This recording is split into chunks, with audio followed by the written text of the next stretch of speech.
ജമ്മു കാശ്മീരിലെ NIA ആസ്ഥാനത്തിന് സമീപം telescope കണ്ടെടുത്തു. ചൈനീസ് നിർമ്മിത സ്നൈപ്പർ റൈഫിൾ ടെലിസ്കോപ്പാണ് കണ്ടെടുത്തത്.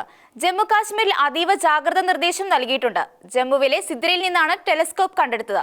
അതിനിടെ അതിർത്തിയിൽ ഭീകര ക്യാമ്പുകൾ സജീവമാകുന്നതായുള്ള വിവരങ്ങളും ഉണ്ട്.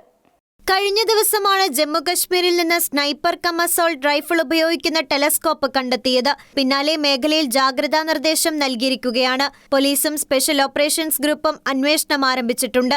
ജനങ്ങൾ പരിഭ്രാന്തരാകരുതെന്ന് ഉദ്യോഗസ്ഥർ മുന്നറിയിപ്പ് നൽകി. ഇത്തരത്തിലുള്ള കണ്ടെത്തൽ മേഖലയിൽ ആദ്യമായെന്നാണ് അധികൃതർ വിശദമാക്കുന്നത്. ആയുധങ്ങളിൽ വയ്ക്കുന്ന രീതിയിലുള്ള ടെലസ്കോപ്പാണ് കണ്ടെത്തിയിട്ടുള്ളത്. ദൂരെ സ്ഥലങ്ങളിൽ നിന്നും ആളുകളെ വധിക്കുന്നതിനായാണ് സ്നൈപ്പർ റൈഫിളുകൾ ഉപയോഗിക്കുന്നത്.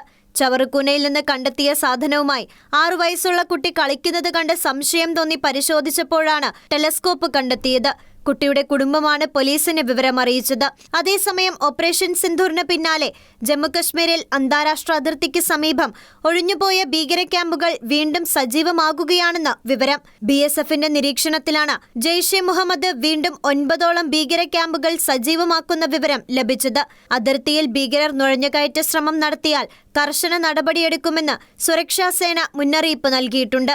ശൈത്യകാലത്തിൽ നുഴഞ്ഞുകയറ്റ ശ്രമം കൂടുതലുണ്ടാകാനുള്ള സാധ്യത കണക്കിലെടുത്ത് അതീവ ജാഗ്രതയാണ് ജമ്മുകശ്മീർ അതിർത്തിയിൽ നൽകിയിരിക്കുന്നത്. National desk, Shekinah news.